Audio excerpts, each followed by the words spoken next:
আসসালামু আলাইকুম রহমতুল্লাহি ওয়া বারাকাতুহু। সম্মানিত দর্শক, আমি যে সকল বিষয় নিয়ে সাধারণত ভিডিও বা কন্টেন্ট তৈরি করি এর ৯৯% হলো রাজনীতি। এই রাজনীতিতে যে সকল বিষয় দৃশ্যমান বা চলমান দৈনন্দিন জীবনে ঘটে বা আগামীতে যে বিষয়গুলো ঘটতে পারে, যেটা আমার দৃষ্টিতে মনে হয় যে এটাগুলো নিয়ে আলোচনা করা দরকার, সেই বিষয়গুলো আপনাদের সামনে উপস্থাপন করি। কখনো ১০ মিনিট, কখনো ১২ মিনিট, কখনো কোনো ভিডিও ১৫-১৬ মিনিটের হয়ে যায়। এখন বাস্তবের ঘটনা বর্ণনা করতে গিয়ে অনেক সময় ইতিহাসের কথা বলি, অনেক সময় গল্প বলি, অনেক সময় হালকা কথাবার্তা বলি। এগুলো মূলত আসলে যে কনটেন্টটা হয় সেই কনটেন্টটিকে আকর্ষণীয় করার জন্য। মানুষ মানে যদি আপনি কেবলমাত্র সিরিয়াস কথাবার্তা বলেন, এটি ৩০ সেকেন্ডে আসলে একটা কথা বলা সম্ভব। যেমন আজকের যে শিরোনাম, সেই শিরোনামটি আমি আসলে ৩০ সেকেন্ড থেকে ১ মিনিটের মধ্যে বলে দিতে পারি। কিন্তু মানুষের হলে কি মানুষের অ্যাটেনশনটা ওইভাবে আসবে না। এটাকে মনে করবে যে একটা তথ্য, একটা ডাটা। যে শিরোনামটা আমি পড়ে দিলাম, এখানে আজকের যে শিরোনাম। মানুষ গল্প শুনতে চায়। তো এই কারণে এই কথাগুলো বলি। আবার সেই গল্প বলতে গেলে অনেক সময় দেখা গেল যে খুব ভারী কথা বললে মানুষ শুনতে চায় না। আমাদের দেশে হুমায়ুন আজাদ খুব ভালো লেখা লিখতেন, গবেষণালব্ধ লেখা লিখতেন। আহমেদ ছফা খুব ভালো লেখা লিখতেন। কিন্তু মানুষ হুমায়ুন আহমেদের কথা পছন্দ করতেন, তার লেখা পছন্দ করতেন, তার নাটক পছন্দ করতেন। এই কারণ হলো সেখানে প্রচুর হিউমার, একেবারে সাধারণ মনে হলো যেন আপনারই জীবনের একটা প্রতিচ্ছবি তিনি তার কলমে ফুটিয়ে তুলেছেন। তো এই কারণে কি হতো, যারা সিরিয়াস লেখক বা সিরিয়াস পাঠক তারা কখনো হুমায়ুন আহমেদকে ওইভাবে মনে করতেন না যে তিনি একজন সত্যিকার একজন লেখক, মনে করতেন চটি লেখক। তো আমাকে নিয়েও ধরেন বিভিন্ন রকম কথাবার্তা হয়। অনেকে নেতিবাচক কথা বলেন, আবার অনেকে প্রশংসাও করেন। কিন্তু আমি আবার সিরিয়াস কথাও যেমন মাঝে মধ্যে বলতে পারি, কিন্তু আমি বেশিরভাগ সময় বিষয়গুলোকে হালকা করার চেষ্টা করি। আজকের যে বিষয়টি বলবো সেই বিষয়টি নিয়ে আসলে আমি আপনারা তো অনেকেই জানেন যে আমি মূলত কন্টেন্ট ক্রিয়েশনটা শুরু করেছি রিসেন্টলি। আমার সুদীর্ঘ যে কর্মজীবন এটি শুরু সাংবাদিকতা দিয়ে 1986-এ, ১৯৮৬ সনে। টানা ৫ বছর সেখানে ছিলাম। তারপরে ব্যবসা বাণিজ্য, চাকুরি, প্রথমে তারপরে চাকুরি, এরপরে ব্যবসা বাণিজ্য, তারপরে রাজনীতি, এবং রাজনীতির সঙ্গে সঙ্গে ২০০৮ সনে আবার সেই সাংবাদিকতা, মানে কলামিস্ট হিসেবে, লেখক হিসেবে পত্রপত্রিকায় লিখে আসছি এবং আজকের দিন পর্যন্ত সে নিয়মিত লেখা। আগে খুব বেশি লিখতাম, প্রতি সপ্তাহে ২-৩টি পত্রিকায় লিখতাম। এখন মাত্র একটা পত্রিকায় লিখি, কারণ সময়ের সাথে আসলে পেরে উঠি না। অনেকদিন শুধুমাত্র নয় দিগন্তে লিখেছি, তারপরে আবার বাংলাদেশ প্রতিদিনে লিখেছি। এখন এই মুহূর্তে কালের কণ্ঠে প্রতি বুধবারে আমার লেখা ছাপা হয়।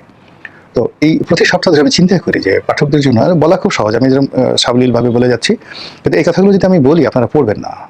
পাঠক তারা সবসময় সিরিয়াস গল্প শুনতে চায়, তথ্যপত্র সহ একটা কন্টেন্ট, মানে আপনি যখন লিখতে যাবেন সেটা মানে বিস্তার অনেক গবেষণা করতে হয়। তো যার জন্য আমি সারাটা সপ্তাহ আপনাদের জন্য কন্টেন্ট তৈরি করি, তার সঙ্গে সঙ্গে আবার ওই যে কালের কণ্ঠের জন্য লেখা একটা মানসিক প্রস্তুতি থাকে। তো আজকের যে শিরোনাম, সেই শিরোনাম নিয়ে যখন আমি কালের কণ্ঠে লিখলাম, যেটা আজকে আমি বুধবার দিনই এই কন্টেন্টটা তৈরি করছি, কালের কণ্ঠের লেখাটা ছাপা হয়েছে, তখন আমার কাছে মনে হলো এই বিষয়টা নিয়ে আসলে আপনাদের কাছে কিছু বলা উচিত। প্রথমত হলো যে বান্দর বা বানর নাচ, আমরা ভদ্র ভাষায় বলি বাদর, তারপরে বলি বানর। কিন্তু আমাদের দেশের মানুষ যদি কাউকে গালি দিতে চায়, তাহলে কাউকে বাদর বলে না, এই বাদর বা এই বানর এরকম বলার সাথে আরে বান্দর, বান্দরের বাচ্চা বান্দর, বদমাইশের বাচ্চা বদমাইশ, এই সমস্ত কথা না বললে না বাঙালির যে মনের ঝাল মেটে না। আমাদের জীবনের একেবারে অঙ্গাঙ্গিভাবে বানরের যে চরিত্র, আকার, আকৃতি, চাল চলন, এগুলো এতটা বেশি প্রভাবিত, মনে হয় যে বাংলাদেশে একমাত্র একটা জেলার নাম আছে বান্দরবন, মানে বান্দর এবং বন, এটাকে নিয়ে বাংলাদেশে একটা বৃহত্তম জেলা আছে। পৃথিবীর অন্য কোনো দেশে এরকম একটা জেলার নাম বানর দিয়ে আছে বলে আমার জানা নেই। বানরের যে আচার আচরণ, এটা মানুষের সঙ্গে মিশে যায়। চার্লস ডারউইন তিনি তার যে বিখ্যাত বিবর্তনবাদ, সেখানে বলেছেন যে আমরা আসলে বানর থেকে বিবর্তনের মাধ্যমে এখানে এসেছি। এটা একটা বিতর্কিত মতবাদ, যারা ইসলাম ধর্মাবলম্বী তারা তো এটাকে রীতিমতো কুফরি কালাম বলেন। তারা হযরত আদম আলাইহিস সালাম বেহেশত থেকে এসেছেন, হাওয়া আলাইহিস সালাম বেহেশত থেকে আল্লাহ পাঠিয়েছেন, পৃথিবীতে এসে তারা প্রযোজন এবং প্রাকৃতিক নিয়মে বংশ বিস্তার করেছেন, এবং সেখান থেকে আমরা এসেছি, এবং প্রাকৃতিক কারণে আজ আমরা বিভিন্ন ধর্ম বর্ণ গোষ্ঠীতে মানে আমরা পরিণত হয়েছি।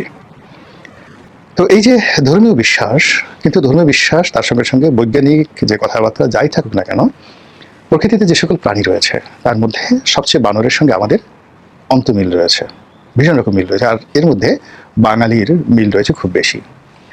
বাঙালির বানর প্রীতি কোন পর্যায়ে, জাস্ট একটু উদাহরণ দিই। আমার বাসা দীর্ঘদিন, প্রায় ৩০ বছর আমি ছিলাম ঢাকা কলেজের পেছনে, ওটাকে নায়াম রোড বলে। এখন সেখান থেকে আমি চলে এসেছি বসুন্ধরাতে, নতুন বাড়িতে। তো ওখানে অনেকগুলো বানর বসবাস করে। তো ঢাকা কলেজ, তারপর ওখানে নাইম আছে, তারপর গভর্নমেন্ট ল্যাবরেটরি স্কুল আছে, তার পাশে জাতীয় বিশ্ববিদ্যালয় না উন্মুক্ত বিশ্ববিদ্যালয় আছে, তার সামনে আবার টিচার্স ট্রেনিং কলেজ আছে। এবং বুঝতে পারেন যেখানে যারা পড়েন, যারা ছাত্র, government laboratory school best student in the country, যারা teacher best teacher in the country, Dhaka college best student best teacher, নাইমে যারা আসেন হাজার হাজার শিক্ষক সারা বাংলাদেশ থেকে আসেন ট্রেনিং নেওয়ার জন্য, টিচার্স ট্রেনিং আসেন ট্রেনিং নেওয়ার জন্য, জাতীয় বিশ্ববিদ্যালয় উন্মুক্ত বিশ্ববিদ্যালয় না ওটা উন্মুক্ত বিশ্ববিদ্যালয়ে যারা আসেন তারাও শিক্ষক, সরকারি বড় বড় কর্মকর্তা। তো এইরকম একটা রাস্তায় আমার বসবাস, এবং এই রাস্তায় আমার যারা প্রতিবেশী ছিলেন তারা সবাই বাংলাদেশের প্রথিতযশা নাগরিক। তো একদিন আমি বের হচ্ছি, বের হওয়ার পরে দেখি প্রায় 200-250 লোক দাঁড়িয়ে আছে, এবং অবস্থা দৃশ্যে মনে হচ্ছে তারা সবাই অধ্যাপক, এবং কলেজের ছাত্র কিছু আছে কিন্তু অধ্যাপকের সংখ্যা বেশি। তা আমি গাড়ির জানালা দিয়ে দেখার চেষ্টা করলাম যে এত ভিড় কেন, নিঃসন্দেহে এখানে এরকম কোনো গন্ডগোল হলো কিনা।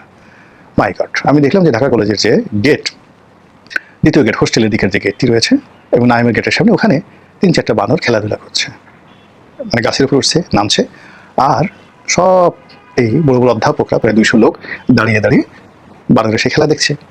অতি উৎসাহী যারা লোকজন 2-4 জন আছে তারা একটা দুটো পাউরুটি কিনে আনছে পাশের দোকান থেকে, আবার বানরকে দিচ্ছে, বানর খেতে আসছে, এই দৃশ্য দেখছে। এই হলো বানর নিয়ে আমাদের আগ্রহ। যারা চিড়িয়াখানাতে গেছেন, ঢাকা চিড়িয়াখানাতে, তারা গিয়ে দেখবেন যে একেবারে ঢোকার সঙ্গে সঙ্গে আছে একটা বানরের খাঁচা, এবং বানরের খাঁচার সামনে ছেলে বুড়ো বুড়ি যে পরিমাণ ভিড়, আপনি কোনো অবস্থায় বাঘের খাঁচার সামনে কিংবা সিংহের খাঁচার সামনে এই ভিড় দেখবেন না। দীর্ঘ সময় নিয়ে এই মানুষ বানর দেখে। কিন্তু এই যে রাজনীতিতে যে বানর নাচ, এটা কিভাবে হয়, কেমন হয়, এই কথাগুলো খুব সংক্ষেপে বলবো, এবং আমাদের দেশে কি হচ্ছে সেগুলো বলবো। কিন্তু তার আগে বানর নিয়ে খুব নির্মম একটা ঘটনা বলে নেই। আপনারা তো ইয়াজিদের কাহিনী জানেন। ইয়াজিদ বানর পুষতেন, তার সিংহাসনের পাশে একটা সিংহাসন, ছোট সিংহাসন তিনি বানিয়েছিলেন বানরের জন্য। তিনি যেভাবে পোশাক আশাক করতেন, বানরকে একই পোশাক আশাক পরাতেন।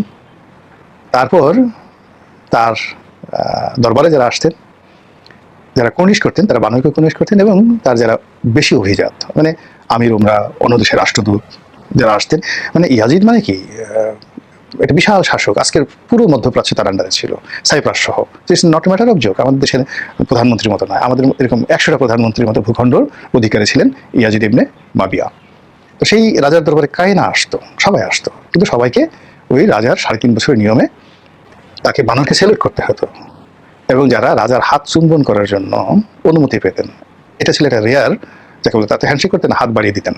আর সেই হাতে চুম্বন করার যারা অধিকার প্রাপ্ত ছিলেন, অনুমতি প্রাপ্ত ছিলেন, দে আর দ্য রয়্যাল হাইনেস। তো তাদেরকেও রাজার হাত চুম্বন করার পর বানরের হাত চুম্বন করতে হতো। সেই ইয়াজিদের যে বেশ কয়েকজন গভর্নর ছিলেন, তার মধ্যে আবদুল্লাহ ইবনে জিয়াদ, যার নেতৃত্বে কারাবালার যুদ্ধ হয়েছিল, এবং এই আবদুল্লাহ ইবনে জিয়াদের সেনাপতিরাই কিন্তু হযরত ইমাম হুসেন রাদিয়াল্লাহু তাআলা আনহু এর হত্যাকাণ্ড ঘটিয়েছিল। তো তিনিও ইয়াজিদের মতো করে এরকম বানর পুষতেন। তারও একটা সিংহাসন ছিল, সিংহাসনের পাশে একটা বানর ছিল, এবং ইয়াজিদের দরবারে বানরকে নিয়ে যে সকল আধিক্ষেত্য হতো, একই অবস্থা সেই উবায়দুল্লাহ ইবনে জিয়াদের রাজদরবারেও একই ঘটনা ঘটতো। তো এই যে বানরের যে ঘটনা, এটা একটা যাকে বলে ঐতিহাসিক ঘটনা। এখন আপনি বানরকে না পছন্দ করেন, রাজা যদি কুকুরকে পছন্দ করে, অনেকে কুকুরের মানে সেই একটু লেজ ধরার জন্য, কুকুরের পা ধরার জন্য, কুকুরের আনুগত্য পাওয়ার জন্য, কুকুরের সন্তুষ্টি পাওয়ার জন্য মানুষ কিভাবে কাঙালের মতো আচরণ করে। আপনি ইদানিংকালে দেখবেন যে ভ্লাদিমির পুতিনের একটা পোষা কুকুর আছে, তো সেই কুকুরকে নিয়ে তিনি সবসময় রাজদরবারে আসেন। অনেক বিদেশি